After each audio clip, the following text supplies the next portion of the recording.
you guys? Welcome back to my channel, and if you're new here, just welcome. My name is Gemma Jade, but today we're going to be talking about the Ireland's Eye murder. I'm not even sure if I could really call it that, and you guys are going to have to let me know what you think in the comments below after you hear this story. Did William Kirwan murder his wife Sarah on the island of Ireland's Eye, or was it an accident? I know what I think, but I'll let you know at the end. Let's jump right in. William Burke Kirwan was born in Dublin, Ireland in 1814. His father, whose name was Patrick, made a really good living as an art dealer, and the family was considered wealthy for the time. They were considered very upper class. William had a very privileged upbringing. He only went to the most expensive schools. He got a really great education, the best that money could buy, actually. He was extremely smart, very, very intelligent. And in his early teen years, people started to notice, it became apparent that he had an eye for art, and he was actually a really good artist. He even studied under the famous portrait painter Richard Downes Boyer. When William was just 22 in 1836, his art was chosen to be displayed at the Royal Hibernian Academy, and it stayed on show for an entire decade. So he was really good. While William's talent was definitely with painting, he also did a lot of work with surgeons as an anatomical draftsman, and he was also a very skilled engraver. In 1840, he met and married a woman named Sarah Maria Louisa Crowe, and she was 21 years old at the time. Sarah was 21 years old. Her parents were named James and Maria, and she was the oldest of 4 children.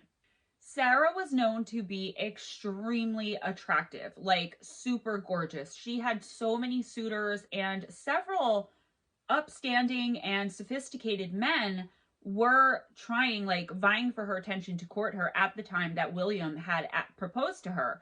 But by this time, William was really coming into himself with his art. He was making a lot of money. He was really making a name for himself, essentially becoming famous. So, of course, Sarah chose William. I mean, back then, yeah, you went by love, but you kind of went by status too. Like, she was very upper class, with her father being a lieutenant of some kind, and William was very wealthy, sophisticated. He was a gentleman. So everyone loved that these two were getting together. Sarah's family loved William. William's family loved Sarah. The couple seemed very much in love, and it was just set to be a really great match. After they married, the couple bought a house together in the most well-to-do part of Dublin. Their neighbors were all very upper class, extremely wealthy community there in Dublin that the couple moved into. They moved into a gorgeous home and settled in. The newlyweds fit right in, and they seemed to have a really comfortable and happy life together. Neighbors would later say that they were always laughing and playing, at least in the beginning. William worked and painted while Sarah stayed home and took care of the house. She was also kind of a socialite, so she arranged all the couple's social gatherings. Back in those days, people of upper class, I don't know if they actually went to balls per se, but they all did get together. They all hung out together and did rich people stuff. In 1852, the couple had been married for 12 years. William was 38, Sarah was 33, and it was extremely rare in the mid-19th century for couples to go this long without having children. But Sarah and William did it. And I decided to mention this because it just struck me as odd. Like, what form of reliable birth control was there back then? I mean, most people, and let's be real, I'm Irish, so I could say this, especially the Irish, I think, in my opinion, okay, come for me, had a lot of kids. And it was extremely rare, especially people so young and married so long, to have no children. Sarah and William, however, did not have any children. But that's not to say that William didn't have any children. Yeah, for 10 out of the 12 years of his marriage, William was cheating on Sarah. He had a mistress named Teresa Kinney. William kept this mistress and their 7 children together. Yeah, you heard that right. His mistress, Teresa Kinney, and their 7 children at one of his vacation homes that Sarah did not know about, that was just 3 miles from his house with Sarah in the center of Dublin. Allegedly, neither of these women knew about each other, but I find it hard to believe that Teresa Kinney did not know about Sarah, because She's living in this house. Now, William did take care of her. She had maids, she had servants, the children had everything they could possibly want.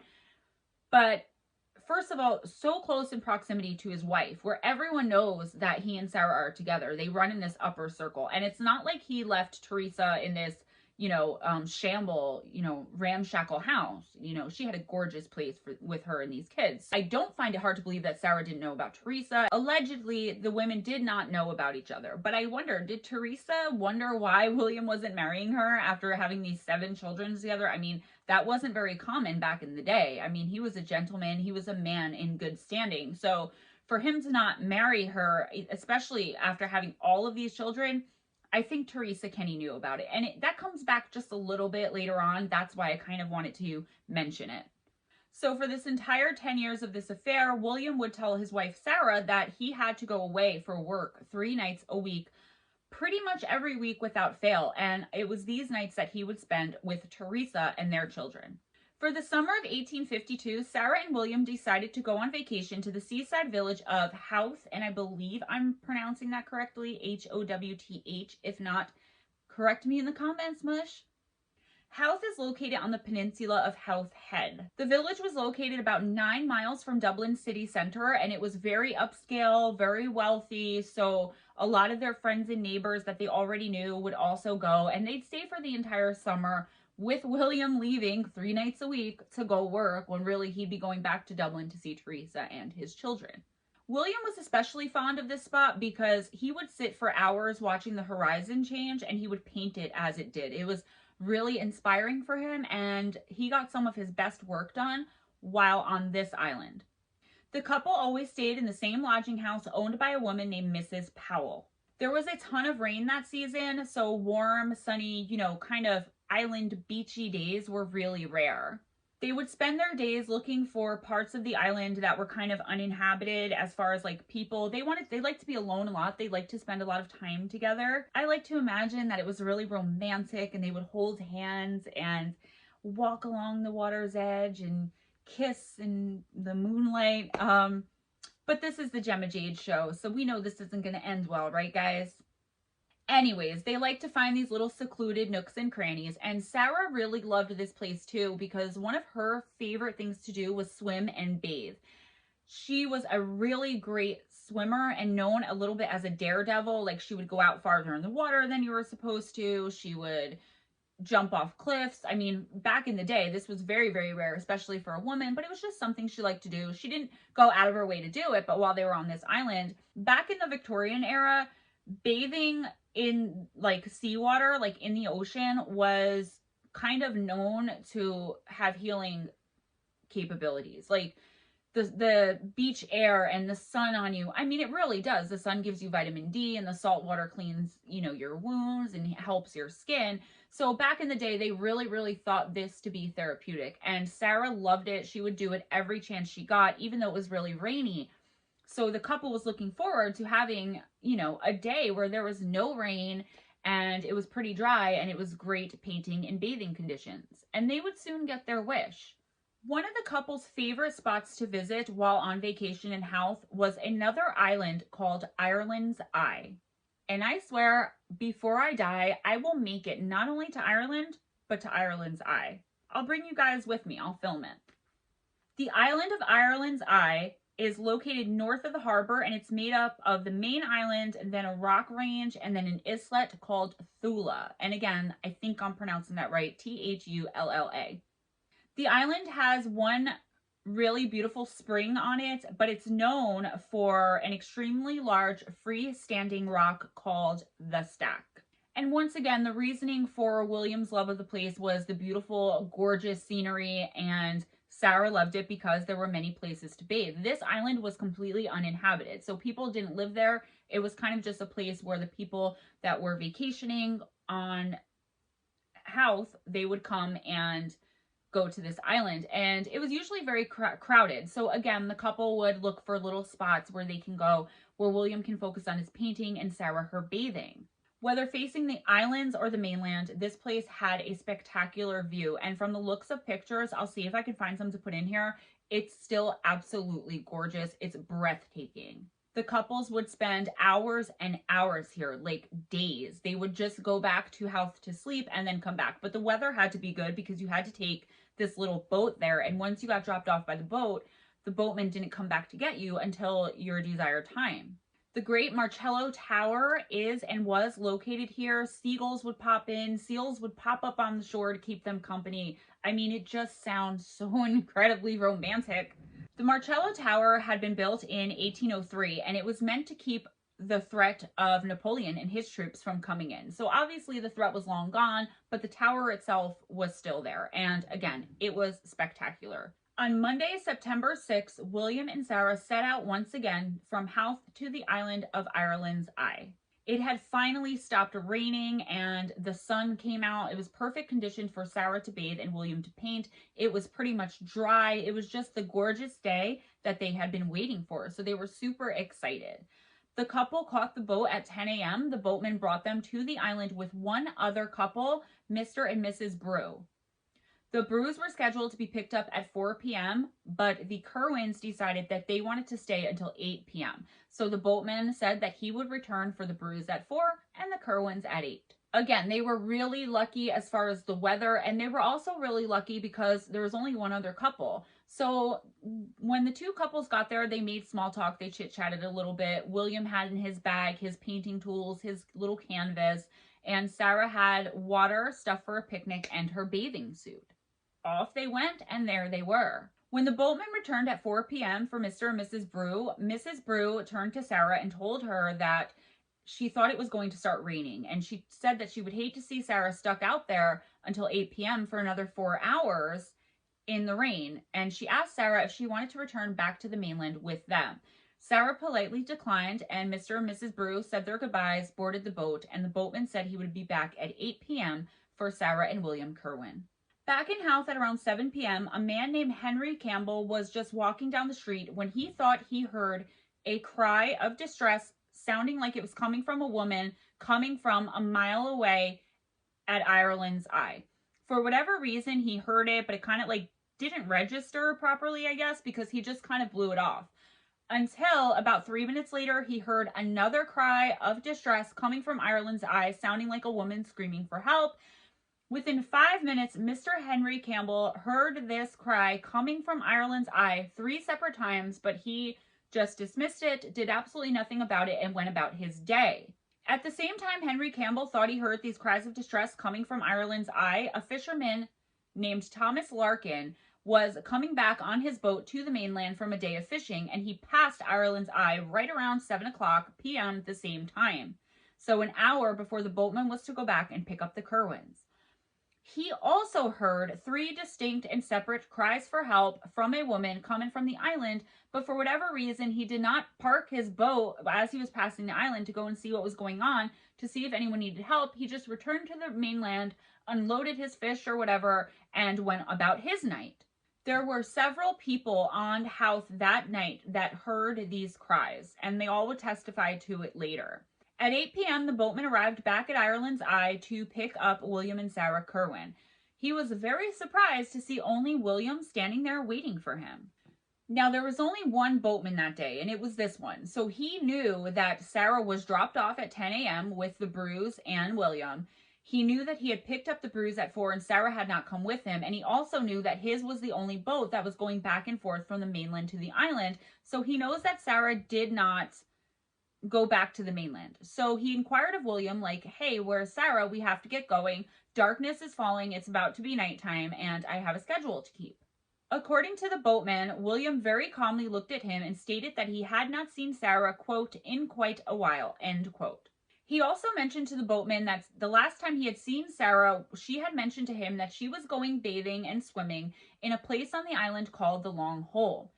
This further and really surprised the boatman. It seemed really strange to him because the Long Hole was the most dangerous part of the island. Everybody knew that you don't go there to swim. You don't really go near there unless you're like looking at the scenery. It was very craggy. There was a ton of current. It was very rocky. It was just a really bad place. You were not supposed to go swimming there. It wasn't officially off limits, but everybody knew you don't go to the Long Hole to bathe or swim. The boatman offered to help William go and search for her, and William said okay. and the two men went off. It was nighttime. I don't think they had flashlights, but I'm not sure. And the island of Ireland's Eye is 53 acres large. So they had a lot of island to search, but the boatmen decided that they should first go over near the long hole where William claimed that Sarah had last said she'd be. The two men quickly found Sarah at the long hole, lying in between two rocks in a small pool of water. She was still wearing her bathing suit, though it was pulled up kind of above her head. I guess it was like a two-piece, one of those long two pieces they wore back in the day. And the boatman, whose name was Patrick Nagel, upon closer inspection, he noticed that she had bruises all over her body, and she specifically and especially had scratches all over her arms and her face. Finally, he got close enough to feel for a pulse and realized there was none, as he had been suspicious of already. Sarah Kirwan was dead. When he told William that there was no pulse and she was dead, William let out a crazy animalistic cry of grief and collapsed right there to the ground. Once he composed himself, he asked the boatman, Patrick Nagel, to go around the rocks in this small portion by the long hole and try to find the rest of Sarah's clothes. She was lying on top of a sheet that she had brought in her bag so that her and William could have a picnic earlier in the day, which was a little strange. The boatman went and could not find Sarah's clothes. He checked for like 10-15 minutes and then reported back to William that her clothes were not in the general vicinity of where the body was, and he really didn't think they should look for them, that they should just get Sarah off of the island back to the mainland so they can alert the authorities. William went the same route, decided to look for Sarah's clothes himself, and this is according to the boatman's testimony later on during the trial.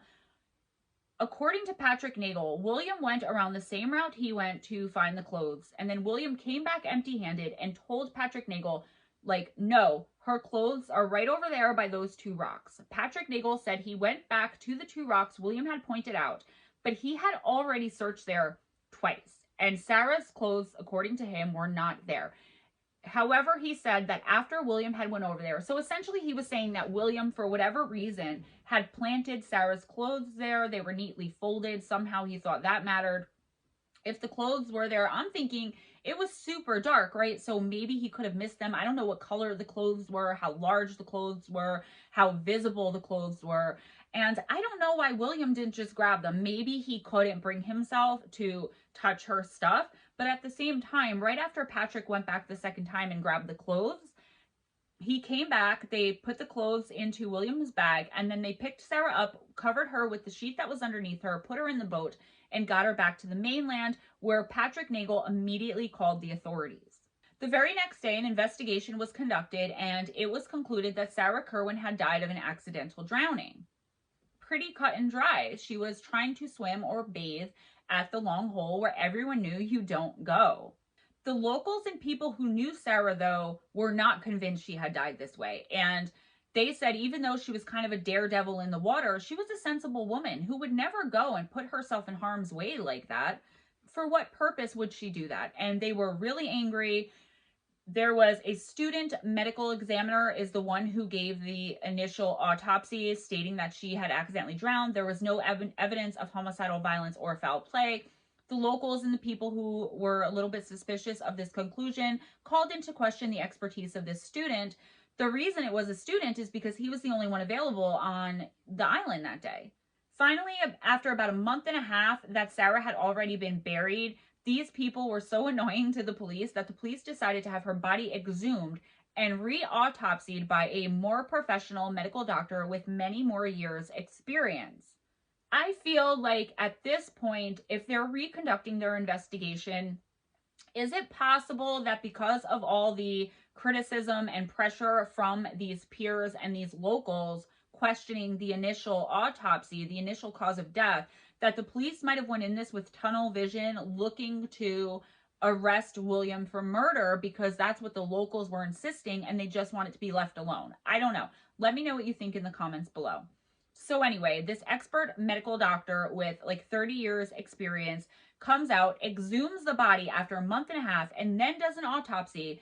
And he concludes that Sarah Kirwan was murdered, and there were bruises and the scratches were defensive wounds, some of them on her arms and face, and there was every indication of homicidal violence.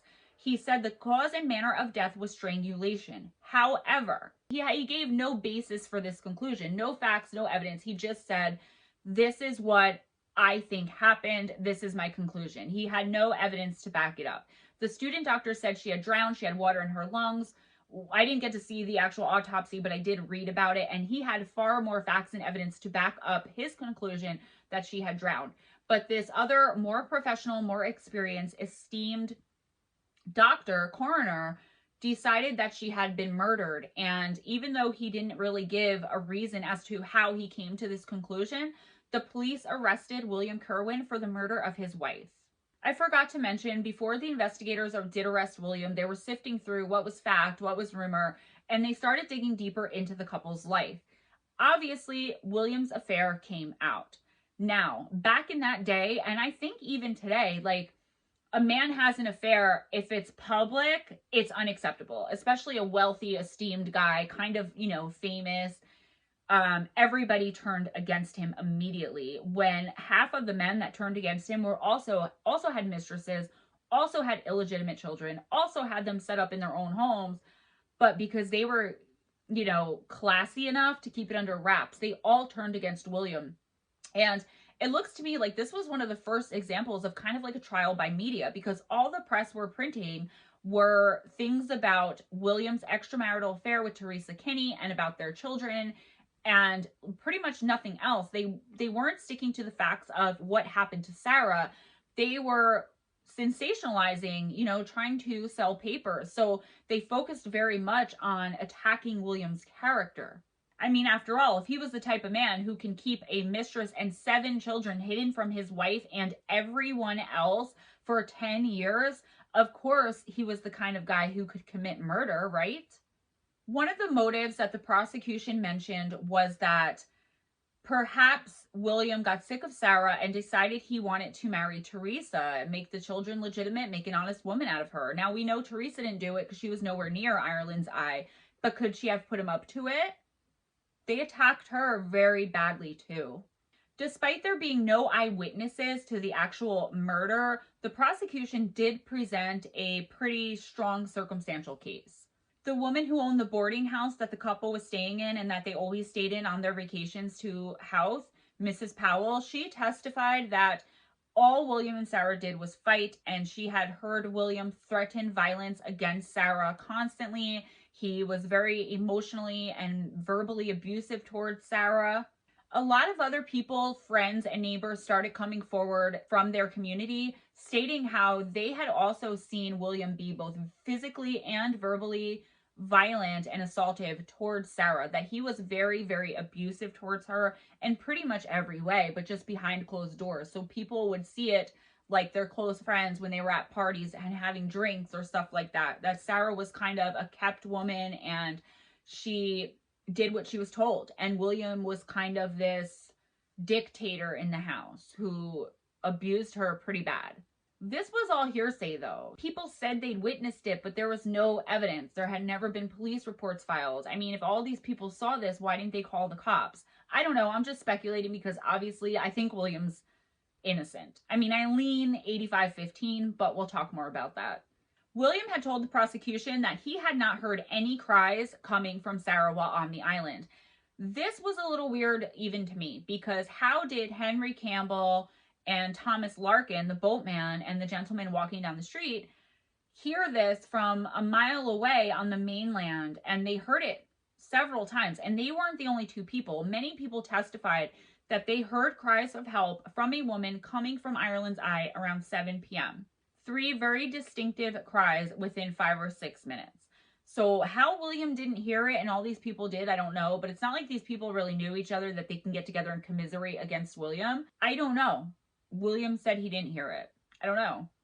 The boatman, William Nagel, obviously also testified for the prosecution. He stated William's demeanor when he first showed up, how William had very calmly stated that he hadn't seen Sarah in like an hour, and how it was his idea to go and look for Sarah. He testified that he thought William, for whatever reason, again, no motive given for this, had planted the clothes between the rocks, etc., etc. Did not look good for William. Patrick basically said William had either already known where the clothes were or he had went to place them there the second time when he went to look. Patrick Nagel said he was 100% sure the clothes were not there the first time he went and only appeared after William had went and looked and then sent him. I don't mean to harp on this. This is how it's written in my notes. The press was very disappointed, as you can imagine, that Teresa Kinney did not take the stand. However, the landlady of the vacation home or property that William had Teresa and their 7 children living on for 10 years did take the stand. And she stated that William paid for Teresa and the kids to live there and that she saw him at least 3 times a week visiting Teresa and the kids. There was a maid William had hired to work for Teresa Kinney in the house to help her with the daily goings on and taking care of the children, I'm sure. And she also testified. This maid's name was Catherine Byrne, and Catherine Byrne just verified that William did go 3 nights a week and he did sleep in the same bed as Teresa Kinney, which had tongues wagging. Imagine the story, but I just don't understand the scandal. He has 7 kids with her. Of course they sleep together, right? I don't know, guys. I don't know. I'm just the messenger. The medical student who had conducted the initial autopsy and concluded that Sarah Kirwan had died of accidental drowning got on the stand and testified for the defense. He stuck by his initial conclusion that Sarah had died of accidental drowning. He said there was no indication of homicidal violence, no indication of foul play or murder. He stated that there was water in her lungs. He stated that the bruises and scratches all over her body. The long hole had very craggy and jagged rocks. It had very craggy, like jaggedy things underneath in the water, which is why you didn't go there, and a very strong current. So had Sarah Kirwan been crying for help, the current would have been smashing her whole body, including her face and her arms, against these sticks, these jagged edges, these jagged rocks. He said it makes perfect sense that she had these bruises and scratches in the places where she had them, because when she was drowning and trying to save herself, she must have been hitting these things with her body. She only had on but a bathing suit. However, Dr. George Hatchell, the more experienced coroner, testified for the prosecution, and he stood by his conclusion that there was homicidal violence and Sarah Kirwan was murdered. However, once again, he gave no basis for this, no facts, no evidence, just she was murdered. Look at the bruises on her body. Look at the rest of the circumstantial evidence. I'm more esteemed than this guy. I have 30 years experience. Believe what I have to say. He said death by strangulation. That's it. Of course, the defense attacked Dr. Hatchell's theory, as they called it, because, again, no basis for it. And also, Sarah had been buried underground for a month and a half, and he was giving an autopsy on an exhumed body that had drowned, all the water damage from being in the grave. There was just so many things wrong with doing an autopsy a month and a half later, especially back in the 1800s. They didn't have forensic back then. They didn't have all this technology that we had today. Do you know how horrific it must have been, first of all, to give an autopsy on an already autopsied and I think embalmed, don't quote me on that, body that had been in the ground back in those days for a month and a half? Use your brains, right? I mean, I don't know. The trial lasted for only 2 days, and William remained stoic, ever the gentleman, throughout the entire thing. He really was kind of like in shock, a lot of people said, and the jury came back after just a few hours and convicted him of the murder of his wife. He was found guilty. The judge immediately sentenced him to death. Oddly enough, however, almost immediately after the sentencing, the press and the public's opinion of William started to shift. They started publicly questioning the prosecution's evidence. They were starting to come around to the idea that perhaps William had been convicted because of his lifestyle and his character, and not actually because he had murdered Sarah. Numerous and many doctors came out after the fact, once the court documents and the autopsy results were made public record, once the trial was over. A bunch of doctors, a lot of them, got together and examined the evidence, examined the autopsy paperwork and what was done. And all of them, right down the line, concluded that there was no evidence or basis for Dr. Hatchell's conclusion that Sarah had been murdered.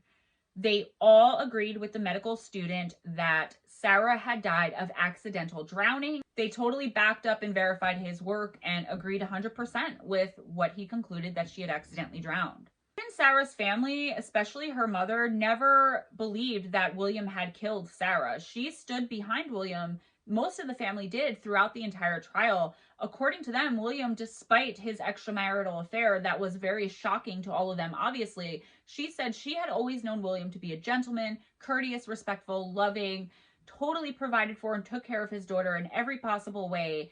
And the family just didn't believe that he did it. They believed, because of her daredevil ways, she had gone into the long hole, knowing how dangerous it was, thinking, you know, I got this, and that she can get out, and she ended up drowning. They didn't understand how or why William couldn't hear her when people on the mainland a mile away could, but some things just can't be explained. Maybe he was so caught up in the scenery. I don't know, guys. I'm just reaching here. Because of so many people, especially most of Sarah's family, coming forward to the prosecution and the judge decided to commute William's death sentence to life, and he spent his sentence in Spike Island in Cork. That's where he was to serve his life sentence. Obviously, with William being convicted of murder and sentenced to life in prison, Teresa Kenny had no way to support herself or the children. There was no money coming in. Her meal ticket had, gone to prison. So she appealed somehow to the magistrate. I don't know how that worked, but she ended up getting a large portion of William's estate. I'm sure he didn't fight it. He was a good man in that way. He did provide for all of them. You can't say he didn't. So she took the money and she sent the 5 oldest children off to boarding school. And because she was so well known, even though she didn't testify, Ireland's not a very big country. So, everyone in Dublin, everyone in the surrounding cities knew the name Teresa Kenny, not to mention they knew the names of the children. It wasn't kept very private back then. So Teresa took the 2 youngest children and emigrated to the United States, where it said that she lived out the rest of her life very peacefully and in anonymity. After serving just 24 years in prison, William Burke Kirwan was released under the condition that he leave Ireland for good and never return. He accepted, obviously, these terms and was let out. Before leaving Ireland for good, however, William Burke Kirwan returned to Howth, and especially to Ireland's Eye. He spent a couple of weeks on Ireland's Eye, just looking at the scenery, contemplating what happened on September 6th, and really mourning his wife. He never got the chance to do that because of the trial, I guess, and his prison sentence. Just, I guess, reminiscing. And it was said that he drew the pictures of the landscape of the island that he always drew and the beautiful and breathtaking scenery, but he drew his wife in it. So, so romantic, right? After he spent his time mourning and got through the grieving process, he too emigrated to the United States. And it's said, but I don't know if it's fact or not, but I saw it in a lot of sources and the way a lot of people tell the story, he reunited with Teresa Kenny and their children, and they lived out the rest of their lives quietly. So that's all I have for you today, guys. Let me know what you think in the comments. Let me know, do you think he was innocent or guilty? Why do you think that? I really want to know your opinion. As you know, I've had to take like a week off because of some personal issues and some issues with my phone, which are all cleared up. Thank you, Arlene, for that. And thank you to my other patrons for helping me out. The people that donate through PayPal, I'm going to consider patrons. And as soon as I can get up some Patreon-only content, I have 6 or 7 patrons right now. I definitely need more before I can do that, but I try to reach out to you guys privately through Patreon and show you guys pictures and just say what's up. And I do try to answer your messages at the very least. Also, because I've been gone for so long, and then before the week I took off, I took the week-and-a-half hiatus from true crime just to get a break after all the savagery. So I've been gone for quite a while from true crime. So it's good to be back for the old-time criminal case. I'm going to put this out, and then hopefully the next one I will be able to give early access to my patrons and whoever donated through PayPal. Thank you so much to everyone who has been so supportive of me. Please understand about the comments. There are just so many. I can't keep up anymore. What I did, though, was I created a Snapchat. Now, Viva Video has gotten rid of the SMS stickers, so there's no subscribe sticker. There's no Snapchat, Twitter, Facebook, Instagram, none of that stuff. So I'm just going to put my Snapchat up here. if you have it, reach out. I can't always promise I'll get back to you, immediately, but it's a lot easier for me than checking emails, which I get so many of. It's so much easier. I try my best with the comments. I've got a lot of personal stuff going on. So please just bear with me. I know you guys are so supportive. Thank you so much to my patrons. I really, really, really appreciate you guys. You have no idea. I'm on my way to 1,000 subscribers so I can apply for monetization and hopefully get it. Hot Mess Recovery obviously has been pushed back. Strange Things with Steve, Stockton, and Gemma Jade, the podcast, we were supposed to start up again. I just haven't had the time. Again, it's coming, guys. I cannot wait to put Hot Mess back up, and I cannot wait to get back on the podcast. Speaking of podcast, Crime Bomb with Gemma Jade, which is all of my true crime cases, all of the cases that I've done on this channel, but in audio form. So that's coming soon with merch, guys. I can't put the Teespring merch thing on my channel yet because I don't have 1,000 subscribers, but I'll let you guys know where to get it and where to find it as soon as it's up and running. Steve is working hard on that, as he always does for me. Guys, I love you so much. Be sure to give this video a big thumbs up if you enjoyed coming and hanging out with me. It's so good to see you guys again. I just am absolutely in my glory when I get to spend time with you all. So yeah, this was a great time. This was a great research for me because I'm so in love with Ireland. So I had a lot of fun with this one. It is very, very tragic. I forget sometimes with the old-timey cases that, they were real people and these are real tragedies. So keep that in mind as you go through this. Please check out every Sunday night on Missing Persons and Mysteries. There's a link in the description box to Fireside Chat with Steve and Gemma. And what Steve Stockton and I do is he and I start talking in the live stream and then you guys chime on in and it's this big conversation between us and everyone in the live stream. We have no guests. It's just us and you guys, and we like to talk. It's 7 p.m. Eastern time, and we're going to be talking about negative energy attachments and curses, but you never know where the conversation's going to go. I mean, I think we got on feet one time. You know what I'm saying? So yeah, I'll also put links to the podcast Strange Things with Steve Stockton and Gemma Jade in the description box. And if you are able, guys, it means so much, and you have no idea how much it helps to financially support the channel. Please consider clicking on the link below for my Patreon and becoming a patron. Eventually, you will have Patreon-only content. You will have early access to videos and also the photos I post, the hellos I post, and the way to message back and forth with me. And a lot of other perks are coming as the Patreon grows. If you don't want to be a patron and you don't want to sign up monthly, my PayPal link is in the description box. Just click that and I get that immediately. And I will also give you access to the Patreon content when you donate through PayPal as well. Guys, be kind to each other. Keep the faith. And just remember that I am here for you. I'm doing the best I can to contact you all and get back to you. So hang in there with me. You won't be disappointed. I have so much coming up. Those of you that I'm doing your astrology charts, I did not forget about you, but I had to take the week and a half off. I'm still going to be a little slow going, but I will have videos up. I'm filming a couple now, as many as I have scripted, and I'm doing the best I can. So just hang in with me, and I'll see you tonight, even though you don't know that it's tonight because this won't be out yet. I got to edit at 7 p.m. Eastern time for Fireside Chat with Steve and Gemma. Oh, February 28th is a Sunday. It's the Sunday before my birthday, which is Monday, March 1st. On the live stream, that Sunday night, February 28th, 7 p.m. Eastern time, my mother and my 16-year-old son are going to join Steve and I from 6 to 8 on the live stream, and we're going to talk about paranormal experiences, ghosts, alternate dimensions, the stuff we always talk about on there, but just from their perspective too, because it's pretty much my birthday. I just wanted to have my fam with me and Steve. So you guys are definitely a part of my family. You're my gemsters, you're my gemites. So please check it out that night, mark it on your calendar. It would mean so much to me as a birthday present to come and join us. So I love you guys, and I'll see you soon. Bye.